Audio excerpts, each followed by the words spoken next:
Brought to you by Agilus Diagnostics. Health test की बात आती है तो मैं भरोसा करता हूँ India largest diagnostics company Agilus Diagnostics. खुद को टेस्ट करते रहो। 25,000 25,500 जो नौकरियां थी, चेयर पर बाद में बैठकों से पहले हम लिस्ट आउट करेंगे और वो लिस्ट आउट कर दिया। आज पूरे प्रदेश में 2 दिवाली बन रही है और नायब सैनिक के जो 56 दिन के आप लोग कोई यूपी मॉडल फॉलो करेंगे, क्योंकि जैसे बहराइच में इनकाउंटर हुआ या बाकी निश्चित तौर पर हमारे नायब सैनिक की जो 56 दिन की जो सरकार में 126 घोषणाएं की, इससे आज प्रदेशवासी बहुत खुश है। अब धरातल पर कांग्रेस खत्म हो चुकी है, ना बेटा है ना बाप है, धरातल पर अब 0 हो चुके हैं। हरियाणा कैबिनेट की पहली मीटिंग, कृष्णलाल पंवार हमारे साथ इस वक्त मौजूद हैं। सर, एक बड़ी जिम्मेदारी, एक हैट्रिक है, बहुमत है, पोर्टफोलियो क्या तय हो चुके हैं और क्या रहा पहला एजेंडा कैबिनेट मीटिंग का? आज फर्स्ट मीटिंग कैबिनेट की थी। इसमें सबसे पहले तो विधायकों को ओथ मस्ट होती है। उसे कैबिनेट में हमने माननीय मुख्यमंत्री को अधिकार दिए हैं कि ओथ के लिए डेट तय करें।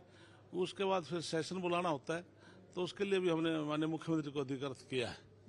तो वो डेट रखेंगे, बहुत जल्दी ओथ हो जाएगी। उसके बाद फिर सेशन के लिए उनको अधिकृत किया है, क्योंकि पिछले सेशन और फर्दर सेशन के 6 महीने का जो टाइम होता है, उसके बीच में सेशन बुलाना बड़ा जरूरी है। लेकिन ये सब अधिकृत हमने मुख्यमंत्री जी को कर दिया। लेकिन पोर्टफोलियो क्या होगा? आपका किस चीज में रुचि है, इंटरेस्ट है? मुख्यमंत्री बनने के बाद और मंत्री बनने के बाद जो विभाग का वितरण, ये मुख्यमंत्री के अधिकार की बात है। मुख्यमंत्री किस मंत्री को कौन सा विभाग की जिम्मेदारी सौंपते हैं, ये मुख्यमंत्री अधिकृत है, वो करेंगे। जिस तरह की बहुमत हासिल हुई है, जाहिर सी बात है प्रधानमंत्री आए, काफी नेता आए यहाँ पर, महाराष्ट्र झारखंड में भी चुनाव है, तो आप लोगों के लिए जो पहला 100 डेज है उसका क्या एम्बिशियस प्लान है? क्या क्या ऐसे एजेंडा हैं जो आप लेकर आना चाह रहे हैं? इसके लिए पूरे देश में शायद ऐसा भव्य कार्यक्रम कहीं पर भी सेरेमनी में नहीं हुआ होगा, जिसमें 16 से ज्यादा स्टेटों के मुख्यमंत्री आए हों, सभी केंद्रीय मंत्री और प्रधानमंत्री स्वयं आए हैं, और गृह मंत्री JP नड्डा जी, राजनाथ सिंह खुद सभी उपस्थित थे, माननीय मनोहर लाल केंद्रीय मंत्री भी यहाँ पर काफी थे।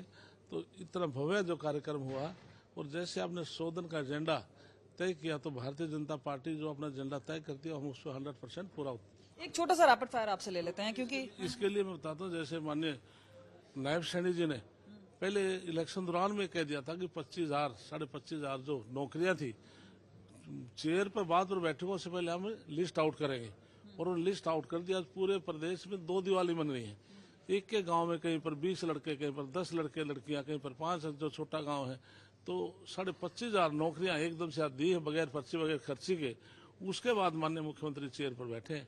सर, 2 चुनौतियां हैं। एक तो जो लॉ एंड ऑर्डर, कानून व्यवस्था की बात कर रहे हैं, अभी भी अगर कहीं कोई कांड होता है, चाहे बॉम्बे में हो, कुछ हो, हरियाणा पंजाब से लिंक आ जाता है, तो उसके बारे में आप लोग क्या कर रहे हैं? इसके लिए हरियाणा प्रदेश का लॉ एंड ऑर्डर मेंटेन है।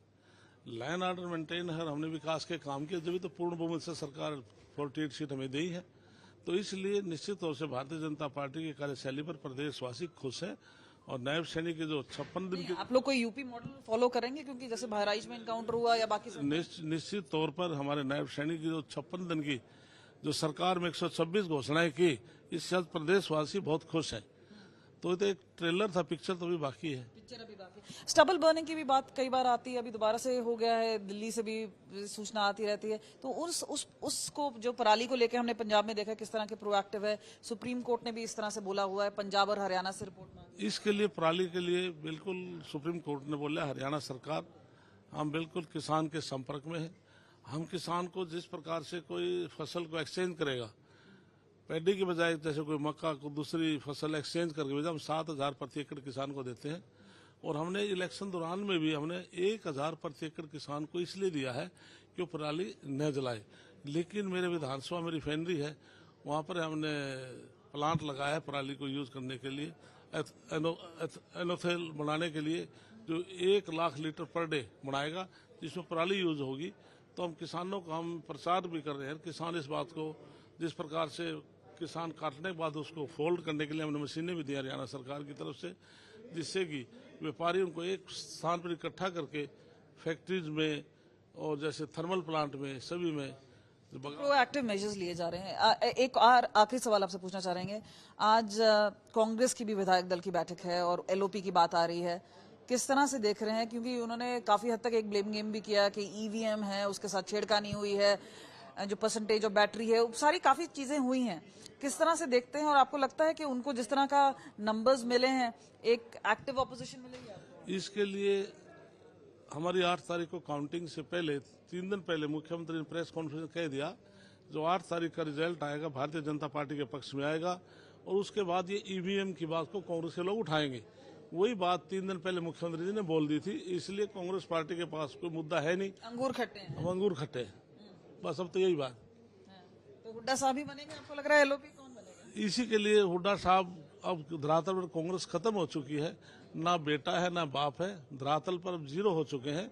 इसलिए कांग्रेस पार्टी के लोग अब रिजाइन लेने के बड़े बड़े नेता, जिस प्रकार से कैप्टन अजय सिंह का मुझे आज किसी ने बताया कि शायद उसने भी अपने पद से रिजाइन दिया है, धीरे धीरे करके कांग्रेस खाली हो जाएगी।